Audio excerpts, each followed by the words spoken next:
any chocolates while we're waiting to get served or whatever the case may be, we would have had some form of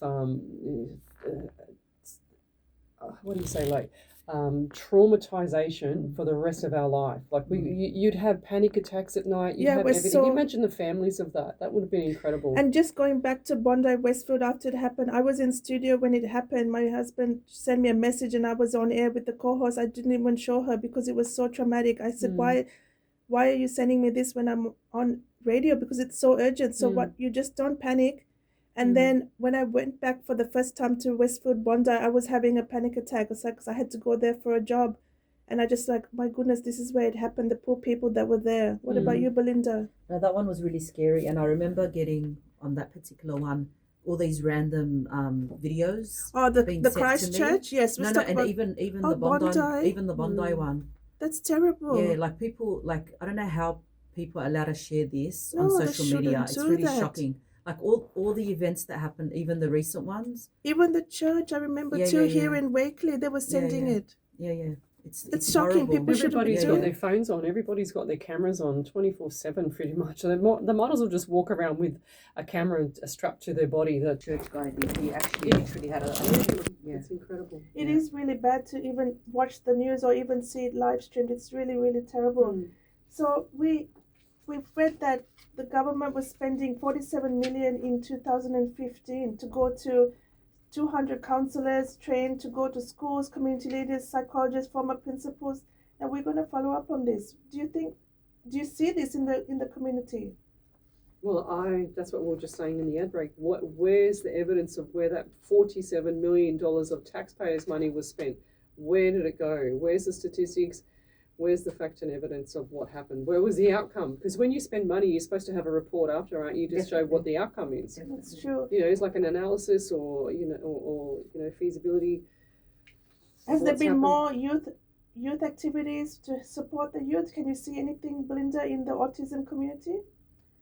There's not many programs, and ever since obviously the NDIS came through, all the free programs that the government used to have for children have disappeared anyway. So I don't really see many people that do that. Okay, anyone with concerns about potential terrorist activities can contact National Security Hotline on 1-800-123-400 or hotline at nationalsecurity.gov.au. In an emergency, call 000. Living Safe Together is an Australian government initiative designed to protect and empower our communities against all forms of violent extremism. www.livingsafetogether.gov.au, and the website explains what violent extremism is, how to recognize the signs of it, and what you can do about it. Do you know what signs there are, ladies? I have not seen one sign. What type of sign are they talking about? What do you mean? Like, do you have any information about the signs that... Here's an article. How does young, vulnerable people get radicalized? So this week, more than 400 police searched 13 locations in Sydney and Goulburn as part of a joint counter-terrorism investigation relating to the 16-year-old who allegedly stabbed a bishop in Sydney. So when things happen, then things move, I suppose. So this vulnerable cohort has been picked up again. So they're actually investigating it since 2024. Kids with neurodevelopment disorders, ADHD, autism, they have a lot of learning problems that they have found. And then the children's brains are constantly developing physically, cognitively, and emotionally, and they're not fully formed yet. So this makes sense for them to be susceptible to grooming and radicalization. What do you think, ladies? Yeah, definitely. We were talking about like signs to look out for. So obviously if your child looks withdrawn, if they're spending too much time online, if they're starting to say things that are a bit disturbing, out of normal, like you should definitely then try to seek some help early on. Or investigate. Ask more questions. Definitely. And they have a tendency to feel that they don't belong at school. Yep. And also they drop out early, they disengage, they're difficult to manage. They don't have a sense of belonging, which is that we should have support systems in our community for that. Why is it always just a 16-year-old? 16.